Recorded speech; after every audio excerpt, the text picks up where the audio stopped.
Morning, Paul. We're here ahead of tomorrow's trip up to Skelmersdale, but the first thing that we're going to have to talk about this morning is we've seen on social media overnight that Anthony Dwyer's announced that he's left the club. Is that something to do with the club have wanted to release him, or was that Anthony's choice himself?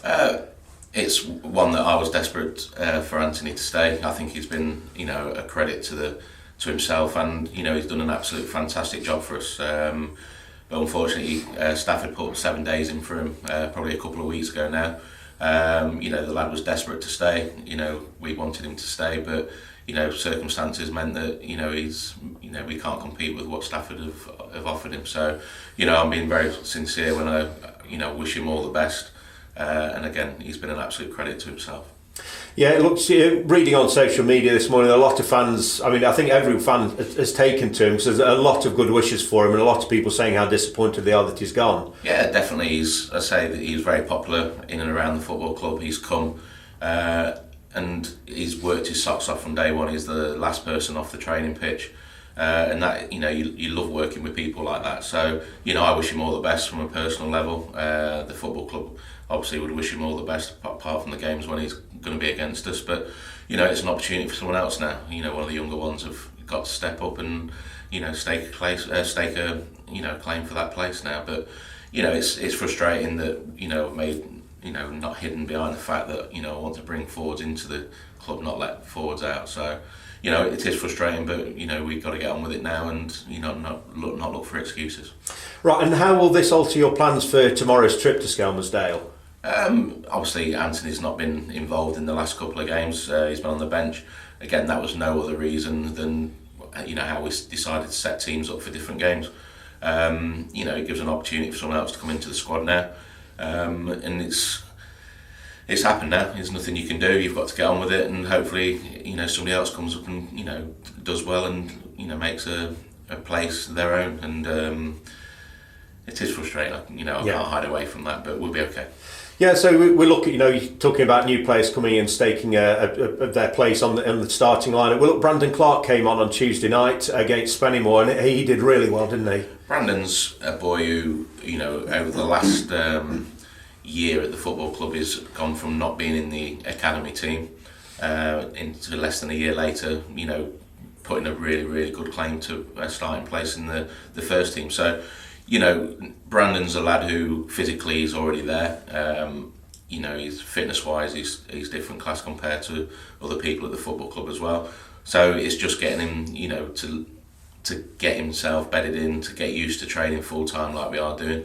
And again, he's a pleasure to work with, and I think people are going to be very surprised with how Brandon does over the next few months. Yeah, and with some of these younger players, you're sort of noticing now that they're starting to get a run of games under their belt, the likes of Ben Morris and Lewis Rose, who at times one or two fans have sort of not questioned them, but said they've been frustrated by their, sometimes they're up, sometimes they're down. But now they're playing regular. You look at Ben Morris and Lewis Rose now in the last two games are performing really well, aren't they? Yeah, it was something, I sat down with them when I first got the job, and same with Hayden Goddard, that I knew that they could all play technically, and when you look at them in academy games, they really, really stood out.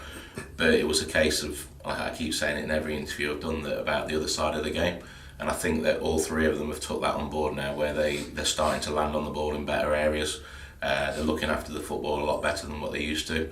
And not just Ben and Lewis, I say Hayden's been, I think Hayden's done really, really well since the start of the season.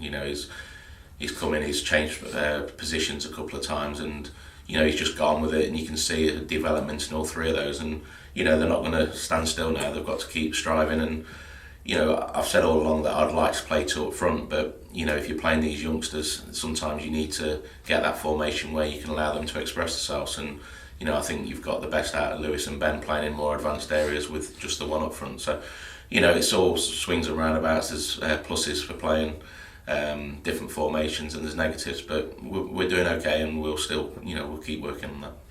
Yeah, and talking of another youngster, Keenan Meakin, you gave him his first start this season, and he again adapted himself well, didn't he? Yeah, Keenan's been very, very patient.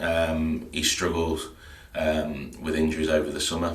He's had a bad ankle that put him back a little bit pre-season, and I think we're starting to see the real Keenan. He's done well in under 21 games. He did well the other night. There was no way again he was going to last longer than an hour the other night. So we're going to have to be careful with him. He'll be involved in the squad tomorrow, whether he starts tomorrow or not, or whether it's one of them that we keep him in the squad and you look to use him over the next few weeks. But they're all going to be utilised. People like Ryan Heads, Max Thornberry's, people like that who haven't had a look in yet so far this season. Somewhere along the line they're going to have to come in and do a job which they've handled themselves, and they've been again a pleasure to work with on the training ground. Right, we'll move on to tomorrow's game now. So what are you expecting from this game against Skelmersdale? I think it'll be very similar to last Saturday. You sort of going into same area. They'll be seeing it as a must-win game, where I think it'll be totally different from the game down here. And it's one where if we're not ready, you can quickly come unstuck if you're not ready for a physical challenge, because they'll be direct. And they'll put us under, or they'll want to be putting us under a lot of pressure, which sometimes suits us a little bit because you can keep your shape and you can break from your shape, and we've got pace and energy in the team. So we'll work on things this morning, and we'll be very well prepared for tomorrow. That's great. Cheers. Thanks for your time this morning, Paul. Thank you.